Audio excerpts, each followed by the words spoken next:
Hello, I'm Jonathan Shailor, founder and artistic director of the Shakespeare Prison Project in Wisconsin. This is a partnership between the University of Wisconsin-Parkside and Racine Correctional Institution, a medium security prison for men in Sturtevant, Wisconsin.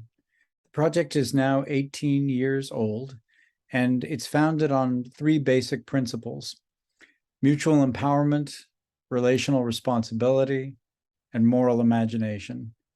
Through the creative and dialogic study, exploration, rehearsal, and performance of the works of William Shakespeare.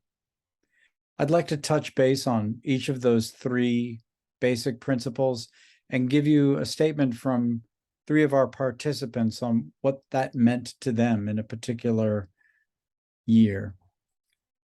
Empowerment we refer to as clarifying our goals, recognizing our resources, and developing our capacities for self-awareness and creative self-expression. Eugene, who played Shylock in The Merchant of Venice, wrote that playing Shylock allowed me to advocate for him as a type and for myself.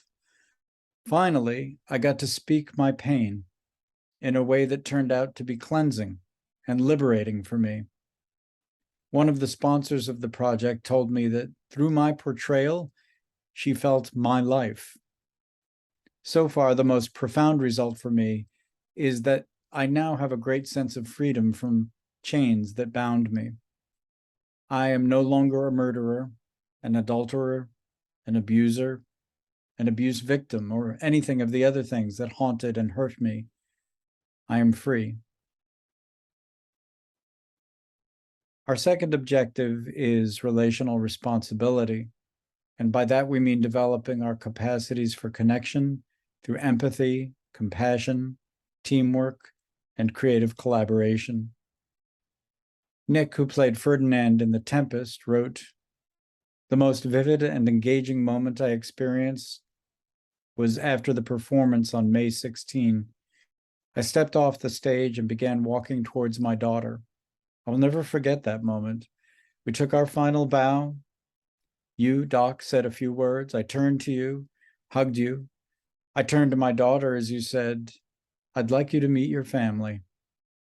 As I went to Alexandra, my daughter, I was unsure how she would react. It was the first time I had seen her in 2.5 years. But as I opened my arms, she ran to me, into my arms, and I held her. It felt like only a moment, but it felt eternal. It surpassed anything I could have imagined and is the most beautiful and awesome moment I have ever known. It was pure love, and nothing else in the multiverse existed. I can close my eyes and still feel her hugging me." And as a personal note, I am adding this note that after the play, I asked Alexandra, Nick's daughter, what she thought of her father up there on stage. And she grinned from ear to ear and said, "My daddy's a prince." Our third objective is moral imagination, developing insight and wisdom through an exploration of the psychological, social, cultural, and historical dimensions of the human experience. Foist, who played Prince of Morocco in The Merchant of Venice, wrote that one of the more memorable moments for me during this year's performance was when I opened my big mouth and made known how I dislike homosexual relations and public displays of affection. The backlash, although short-lived, was very uncomfortable. These are the reasons why I usually keep quiet about how I feel and think about issues concerning the things I do not engage in. What I learned was that a great deal of the people in our troupe were gays and felt oppressed in their own society. I know and can identify with that feeling. I should note that Foist is African American. He continues, and even though I strongly feel there is no commensurable comparison between homosexuality and the treatment of Black Americans pre- and post-slavery, I do still have a sense of how it feels to be subjected. And for those reasons, I honestly felt as if I misspoke. One day I will restart this conversation on a lighter note, just so that I get a greater understanding about how it feels to live life openly gay. I was under the impression that the gay lifestyle was all about sex and not about lasting relationships.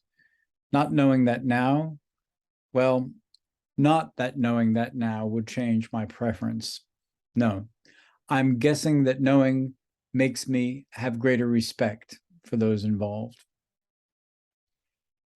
So the testimony of these men, for me, shows that the Shakespeare Prison Project, like many other prison theater programs, provides a sanctuary where the distractions and degradations of the normal prison context are temporarily set aside. The rehearsal room and later the performance space become what Gene Traunstein has called sacred spaces.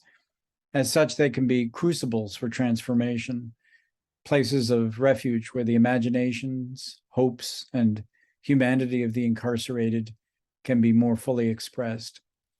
Through this process of engagement, expression, risk, reflection, and re-engagement within a supportive environment, a prison theater program provides a vehicle for reintegration, a healing process that includes an acceptance of both the good and the bad parts of oneself, a sense of wholeness, both within oneself and in connection with the surrounding community.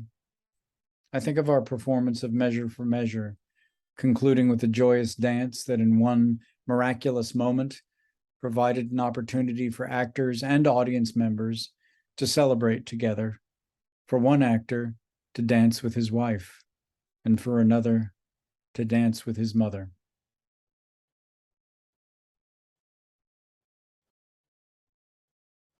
Thank you.